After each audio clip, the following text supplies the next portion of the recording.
Assalamualaikum warahmatullahi wabarakatuh. Perkenalkan, nama saya Purna Irawan, mahasiswa Universitas Nasional FTK Informatika. Kali ini saya coba akan menjawab soal ya, mata kuliah kecerdasan buatan dan logika fasi kelas K02. Soal ini yaitu soal ujian tengah semester ganjil dengan dosennya Dr. Agung Triyayudi SKMM. Baik, di sini ada soal, ada 3 soal ya. Yang pertama itu soalnya berhubungan dengan logika ya. Jadi nanti kita menyelesaikannya dengan menggunakan metode BFS dan DFS atau breadth versus dan deep versus. Jadi soalnya itu yang pertama, pada suatu hari ada seorang petani mempunyai seekor ayam, kambing, dan serigala. Pada saat itu ia baru saja panen sayuran. Karena membutuhkan uang, petani tersebut hendak menjual ayam, kambing, dan serigala dan sayurannya ke pasar Johar.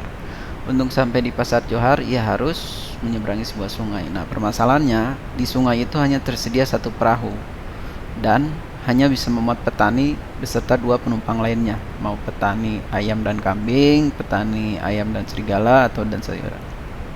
Nah, jika ditinggalkan oleh petani tersebut, maka sayuran akan dimakan oleh kambing, ayam akan dimakan oleh serigala, dan kambing juga akan dimakan serigala. Jadi selesaikan permasalahan itu dengan metode BFS dan DFS. Soal yang kedua yaitu membuat satu soal dan jawaban mengenai teknik heuristic search. Dan yang ketiga, jelaskan penyajian knowledge yang Anda ketahui, beberapa contohnya gitu. Oke, kita langsung saja mulai untuk yang soal pertama ya.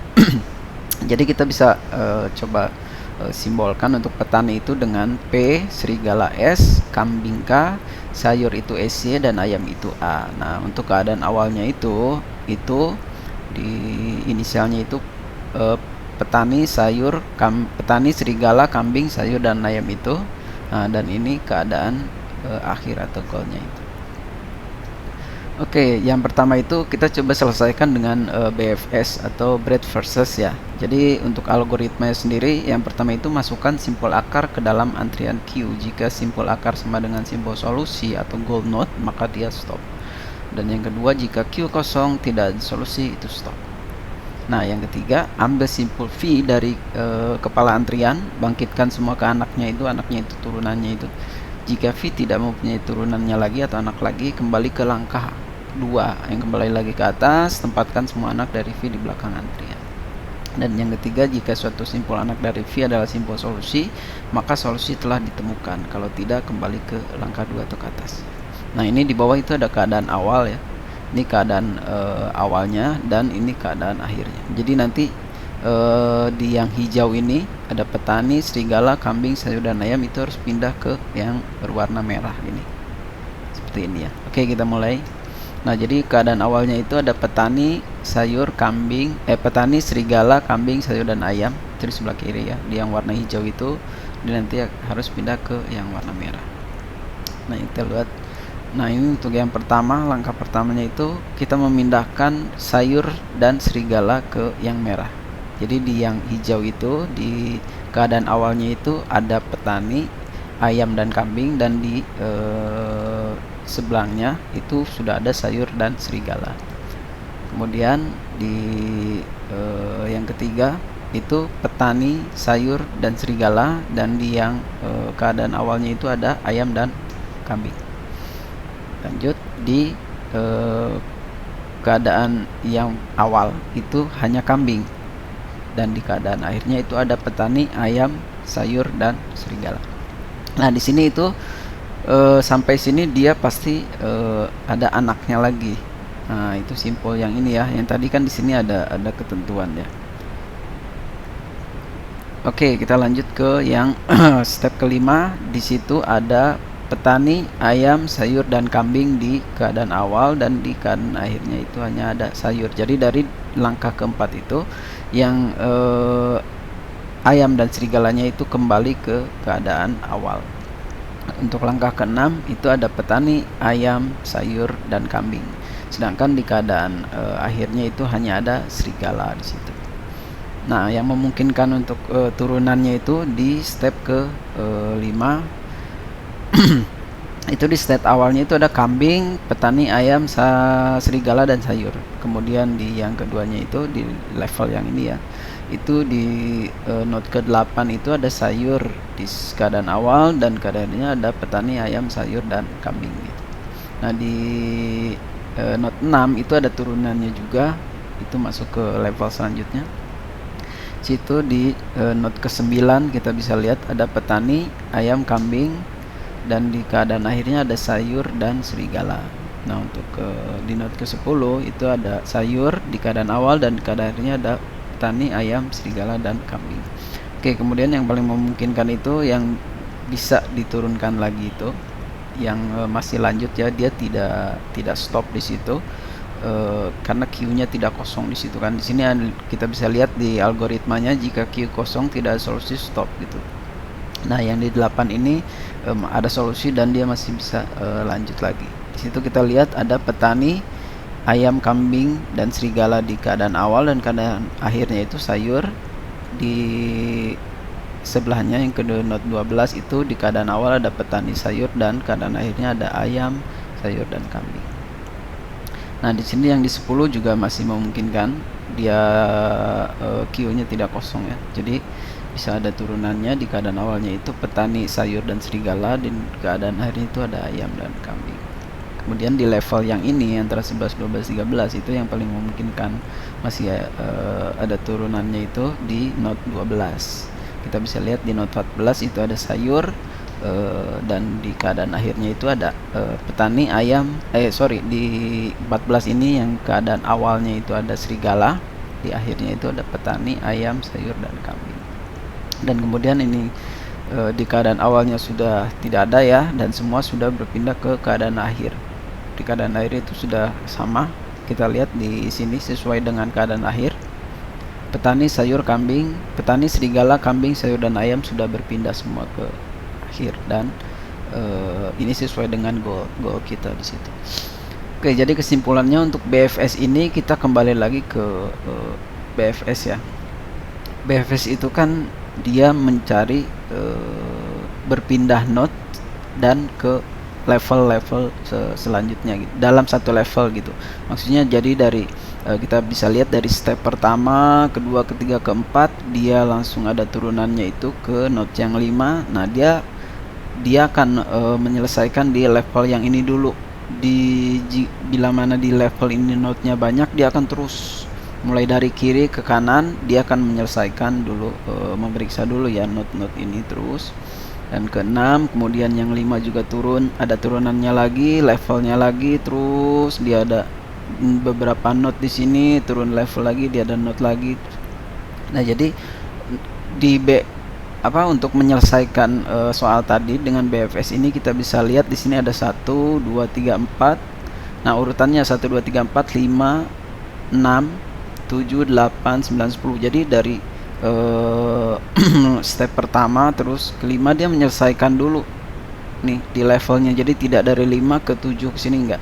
Satu level ini node-nya itu di cek dulu sama dia gitu, sampai terus turunan. Kalau bisa disimpulkan di sini sampai 15 step ya. Ada yang pertama sampai terakhir itu ada 15 node dia di sini. Jadi pergerakannya itu ke kiri terus melebar ke level-levelnya. Setelah selesai dia akan langsung ngambil ke paling kiri lagi, menyelesaikan ke dalam satu level itu sampai node terakhir, dia terus selesaikan terus seperti itu. Nah, jadi itu untuk metode untuk BFS ya, kita bisa lihat ada 15 node di situ yang tercipta. Nah, untuk yang kedua itu metode DFS atau Deep Depth First Search ya. Jadi untuk algoritmanya, pertama masukkan simpul akar ke dalam antrian queue. Jika simpul akar sama dengan simpul solusi, maka dia stop. Yang kedua, jika queue kosong tidak ada solusi, dia stop. Yang ketiga, ambil simpul V dari kepala antrian. Jika kedalaman simpul V sama dengan batas kedalaman maksimum, kembali ke langkah 2 atau ke atas gitu. Balik lagi gitu. Yang keempat, bangkitkan semua anak dari simpul V. Jika V tidak mempunyai anak lagi, kembali ke langkah 2 atau balik lagi ke atas. Tempatkan semua anak dari V di awal antrian Q. Jika anak dari simpul V adalah simpul tujuan, berarti solusi telah ditemukan. Kalau tidak, kembali lagi ke langkah 2. Oke. Nah, ini untuk keadaan awalnya ya, sama seperti tadi ya, keadaan awal dan keadaan akhir, cuman metodenya kita menggunakan DFS. Nah, yang pertama kita lihat keadaan awalnya sama seperti yang di BFS tadi. Untuk turunannya juga masih sama, di sebelah keadaan awalnya itu yang not kedua ada petani ayam kambing dan sebelahnya ada sayur dan serigala. Terus nanti kita bisa lihat bedanya. Nah, di sini.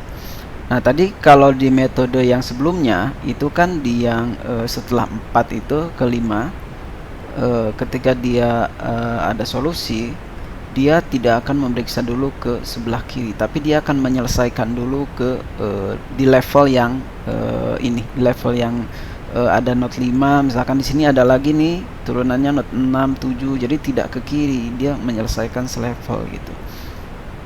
Nah, kita lihat ini kita sampai keadaan akhir dulu ya. Nah, ini sampai keadaan akhir. Di sini kita bisa lihat kalau dari keadaan awal sampai akhirnya itu kita bisa lihat pergerakan ininya itu, pemeriksanya itu dari untuk DFS ini lihat sebelah kiri, kemudian dia tidak satu level ininya tidak ada lagi, dia kemudian akan langsung ke sebelah kiri lagi.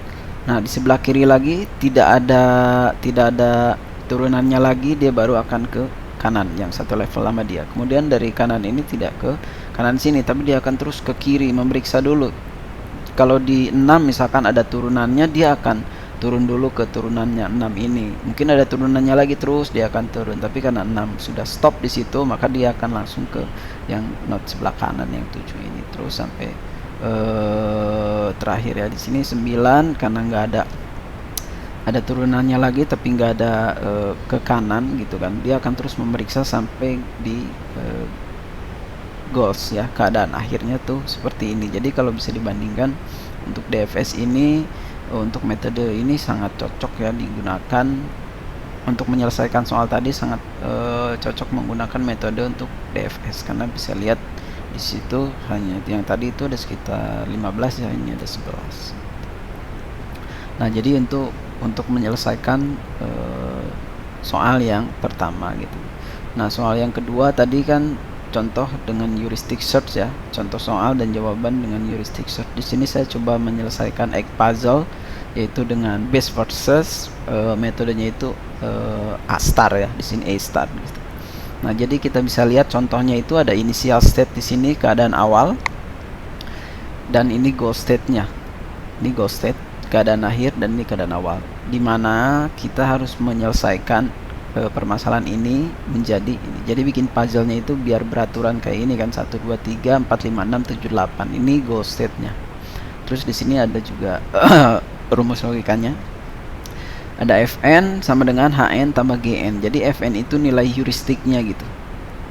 Nilai heuristik yang mana itu didapat dari jumlah kotak dari Hn, jumlah kotak yang tidak sesuai dengan goal state, dan Gn, jumlah pergeseran kotak kosong. Jadi jumlah kotak yang tidak sesuai itu nanti coba saya jelaskan.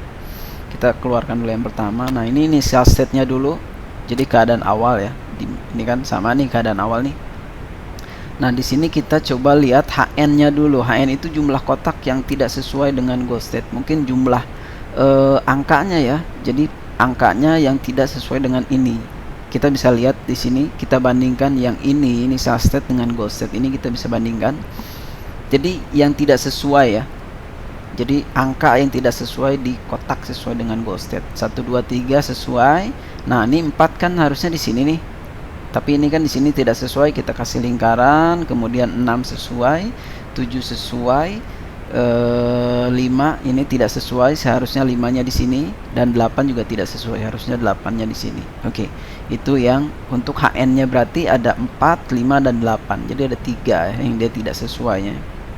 Ini Hn-nya. Kemudian Gn-nya 0 karena yang Gn itu pergeseran kotak yang kosong. Yang kuning ini kan belum geser nih. Masih kemungkinan masih di tempat yang semula initial state. Jadi Gn-nya itu 0. Nah, sesuai dengan rumus Fn-nya sama dengan Hn ditambah Gn. 3 tambah 0 itu sama dengan 3. Itu yang pertama. Nah, ini yang kedua. Di sini ada 3 kemungkinan ya. 3 kemungkinan pergeseran kotak kuning nih. Nah, ya kan? Kotak kuningnya itu ketika dilihat dari initial state itu ada 3 kemungkinan. Geraknya dia ke atas, gerak dia ke bawah, dan dia gerak ke sebelah kanan ya, ke sini ke kanan. Oke, kita lihat dulu yang pertama. Ini pergerakan kotak kuning ke atas. Ketika kotak kuning bergerak ke atas, kita lihat HN-nya, jumlah kotak yang tidak sesuainya itu ada berapa. Itu dibandingkan dengan goal state, ya kan? Nah, kita lihat ada satu tidak sesuai kan, 2, 3 sesuai, ini satu di sini tidak sesuai, 4 juga tidak sesuai, seharusnya di pinggir sini ya 4 ya. 5 juga tidak sesuai, 6 sesuai, 7 sesuai, 8 tidak sesuai, dan ini 5 tidak sesuai. Ini saya udah tandain. Jadi HN-nya itu jumlah angka sebenarnya yang tidak sesuai dengan kotaknya itu ada 4. Nah, dan untuk pergeseran kotak kuningnya itu dia pergeserannya 1. Di situ ada GN ya. GN-nya itu 1 kan. Ini ada GN-nya 1. GN itu kan pergeseran kotak kuning dari sini dia bergerak ke atas, itu bergerak satu kali, satu step gitu ke atas, jadi GN-nya itu 1. Jadi FN-nya itu 4 ditambah 1, HN ditambah GN, 4 tambah 1 sama dengan 5. Nah, yang kedua, dia kotak kuningnya yang dari keadaan awal ini dia bergerak ke kanan, bergeser ke kanan ke sini. Otomatis angka 4 yang ini dia bergeser ke sini kan, karena yang kotak ini ke sini. Oke, dari keadaan ini kita lihat HN-nya yang tidak sesuai. Angka yang tidak sesuai dengan goal state ini. Kita lihat 1 2 3 sesuai ya. Ini 1 2 3. 4 sesuai juga. Ini kotak kosongnya. 6 sesuai juga, 7 sesuai. Nah, 8 tidak sesuai di sini kan. Harusnya 8 di sini dan 5 di sini. Ini 5 juga tidak sesuai. Jadi kita bisa lihat HN-nya 2. Ini 2 HN-nya. GN-nya 1, jadi dia bergerak satu langkah ke sini yang kuningnya, dan FN-nya 3. Jadi 2 tambah 1 3. Nah, kemudian yang kemungkinan ketiga itu dia kotak kuningnya bergerak yang dari initial state itu ke bawah. Otomatis 7-nya pindah. Nah, dilihat dari sini itu HN-nya itu ada 4 yang tidak sesuai dengan goal state. Angka-angkanya, penempatan angkanya tidak sesuai, itu ada 4. GN-nya 1, pergerakannya kan tadi 1 tuh, dari atas ke bawah sekali aja dia geraknya gitu. Jadi FN-nya 5. Nah, di sini kita mau ke langkah selanjutnya itu. Kalau untuk best first set yang metode Astar ini, dia nilai terkecil, nilai heuristik terkecil diambil sama dia, baru nanti dia bisa melanjutkan ke step selanjutnya. Dari antara tiga ini, 3 step yang tadi diambil ini, 3 kemungkinan, yang paling kecil itu adalah yang ini. Ini kan nilai heuristiknya 5, ini 3, ini 5. Ini yang paling kecil diambil gitu. Jadi ini nanti kita bisa lanjutkan dari sini, mulai melanjutkan lagi ke step selanjutnya. Nah, ini step selanjutnya ya. Di sini kita bisa lihat ada 3 kemungkinan juga di sini. Yang pertama, kita bisa lihat di sini itu pergerakan kotak kuningnya ke bawah. Yang kedua, itu pergerakan kotak kuningnya ke kanan sini ya. Di sini ke kanan, dan yang ketiga itu ke atas sini. Nah, kenapa dia sebenarnya ke kiri? Dia tidak bisa ke keadaan karena ini udah pernah dilewati, jadi tidak bisa dia kembali lagi ke sini gitu. Jadi tidak masuk kemungkinan ke situ. Nah, untuk pergerakan yang ini kita bisa lihat HN yang tidak sesuainya itu ada 1. Nih, angka yang tidak sesuai dengan goal state itu ada 1. 1 2 3 4 5 6 7 itu sesuai, 8-nya tidak sesuai. Harusnya di sini 8-nya nih. Tapi ini kan posisinya di sini. Jadi tidak sesuai, jadi kita HN-nya 1. Untuk stepnya itu 2. 2 itu dari keadaan awal ya, dari initial set kan tadinya di sini nih. Dia bergerak ke sini 1 kali, kemudian dia bergerak ke bawah 1 kali. Jadi GN-nya tuh 2 gitu. Jumlah pergeseran kotak kosong. Kalau HN ditambah GN itu FN-nya atau nilai heuristiknya itu 3. Nah, ini juga sama, pergerakan dari sini, dari tengah ini ke kanan sini ya. Nah, berapa di situ kita bisa lihat HN-nya, jumlah kotak tidak sesuainya itu yang pertama 1 2 3 masih sesuai ini. 4 juga masih sesuai ya dengan goal state. Kemudian 5 ini tidak sesuai, 6 harusnya bergeser, 7 sesuai, 5 dan 8 tidak sesuai. Harusnya 8 di sini, 5-nya di sini, 6-nya di sini gitu. Kalau dihitung nilai heuristiknya itu 5 dari HN, jumlah kotak yang tidak sesuai dengan GN atau pergerakan kotak yang kosong yang kuningnya ini. 3 ditambah 2 jadi 5. Ini pun sama, dari pergerakan dari tengah sini ya. Dari sini pertengahan dia geraknya ke atas yang kotak kosongnya, dan kita bisa lihat berapa jumlah kotak yang tidak sesuai dan pergeserannya. Pergeserannya 2 kan. Tadi dan dari sini awal inisial ke sini 1, ke sini 1. Jadi GN-nya itu 2. Jadi GN itu pergerakan kotak yang kosong.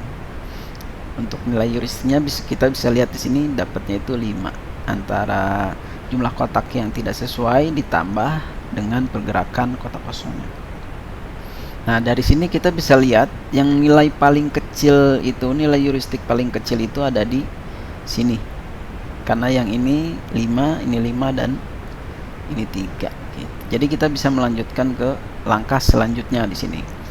Oke, nah untuk langkah selanjutnya ini itu ada 2 kemungkinan juga.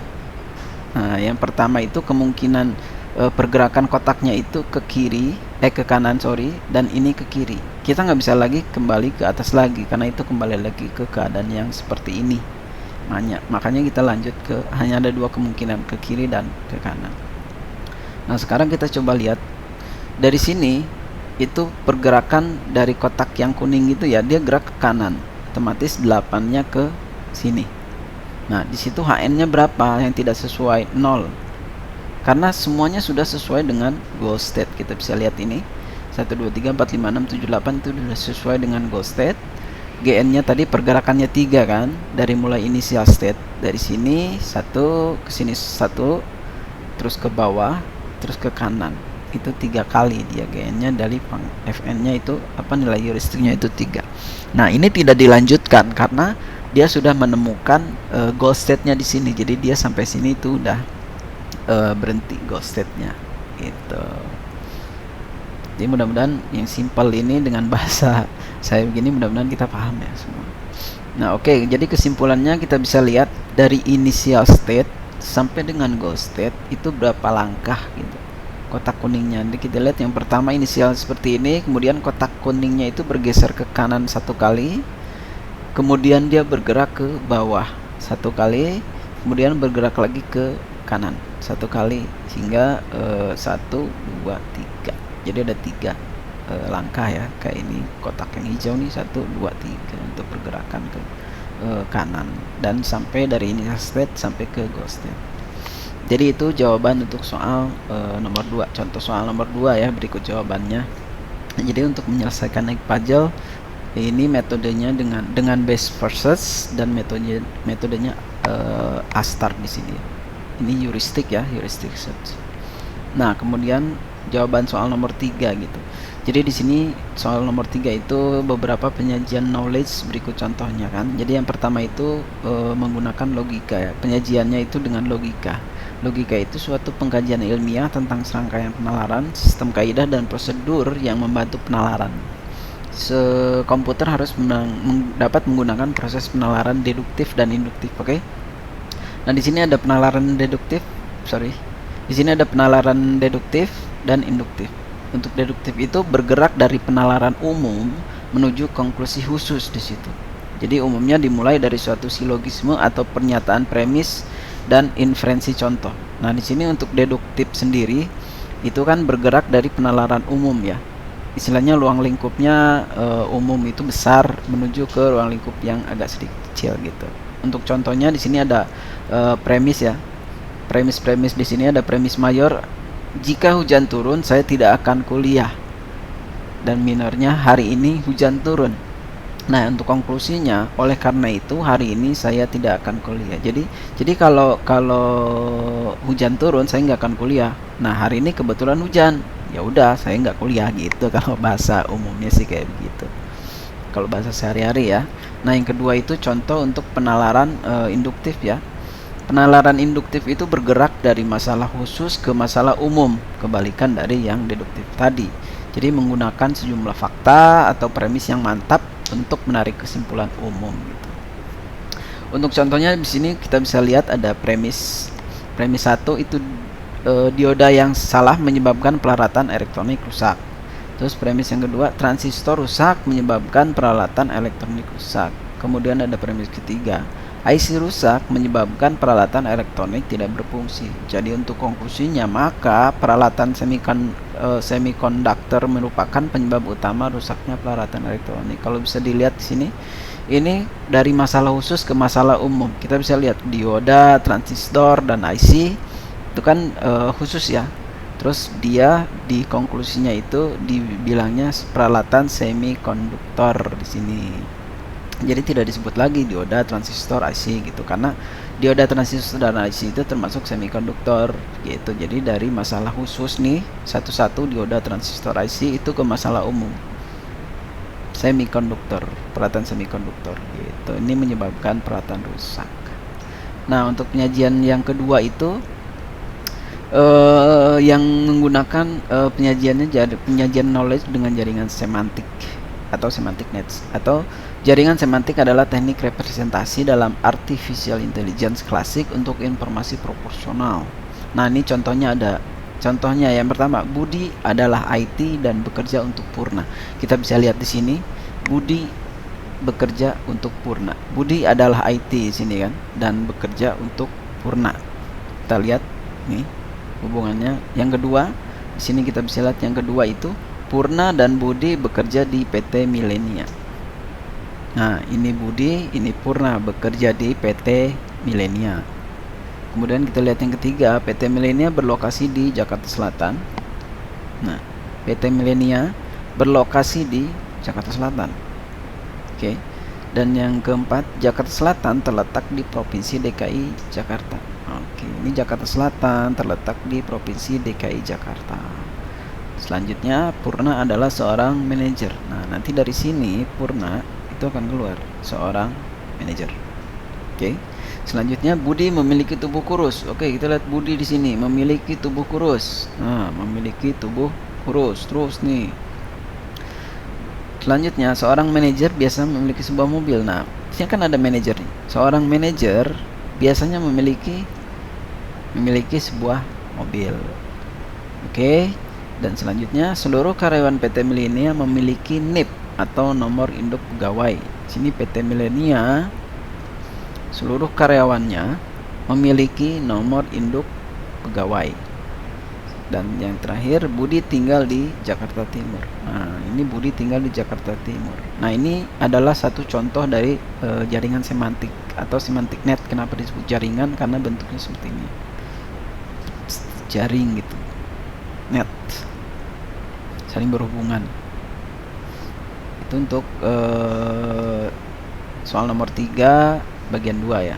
Nah, sekarang yang bagian ketiga, menggunakan objek, atribut, dan value di situ atau OEV.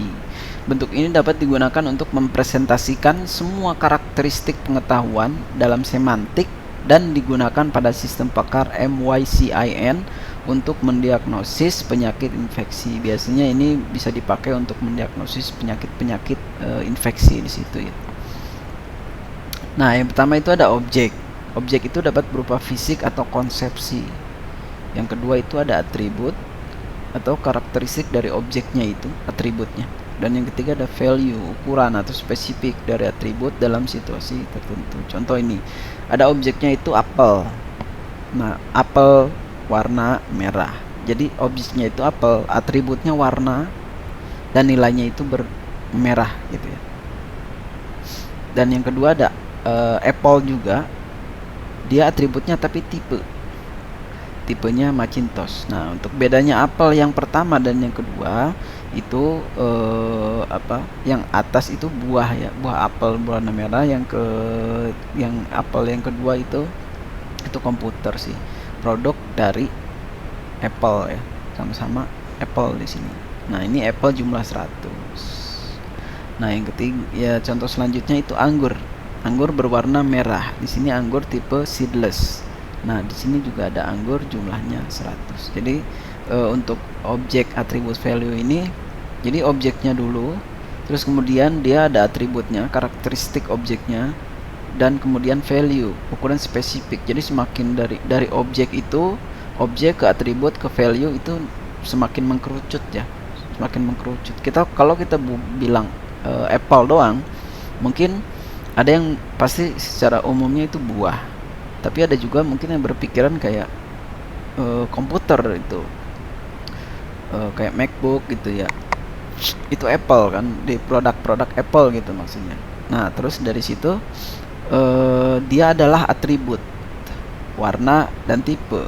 Itu masih juga warna dan tipe. Warna Apple warna merah, mungkin buah juga berwarna, ada yang apel merah, apel hijau kan. Nah untuk komputer produk Apple juga ada yang berwarna gitu mas. Nah maka terus di situ ada kemudian dikasih nilai warna merah. Oke, dan di sini Macintosh ya. Di sini untuk tipe komputer Apple gitu. Jadi kesimpulannya untuk triplet AOV ini atau atribut object value ini secara khusus digunakan untuk mempresentasikan fakta dan pola guna menyesuaikan fakta dalam aturan yang antecedent. Jaringan semantik untuk beberapa sistem terdiri dari node untuk objek, atribut, dan nilai yang dihubungkan dengan is a dan has a. Gitu. Oke, selanjutnya, itu saja mungkin untuk video kali ini ya. Terima kasih atas perhatiannya dan mudah-mudahan kita selalu diberikan kesehatan di dalam situasi pandemi sekarang ini ya. Jadi tetap jaga kesehatan dan protokol 3M juga, khususnya ketika kita berada di public area ya. Jadi khususnya jaga jarak, pakai masker, dan bawain sanitizer, karena mungkin untuk cuci tangan agak susah tempatnya, jadi kita lebih simpelnya bawain sanitizer. Tapi kalau ada tempat cuci tangan itu lebih baik cuci tangan gitu. Jadi sanitizer itu untuk keadaan darurat gitu. Dan mudah-mudahan kita semua bisa melewati masa pandemi ini. Kuncinya satu sih, saya selalu bilang, itu disiplin kuncinya.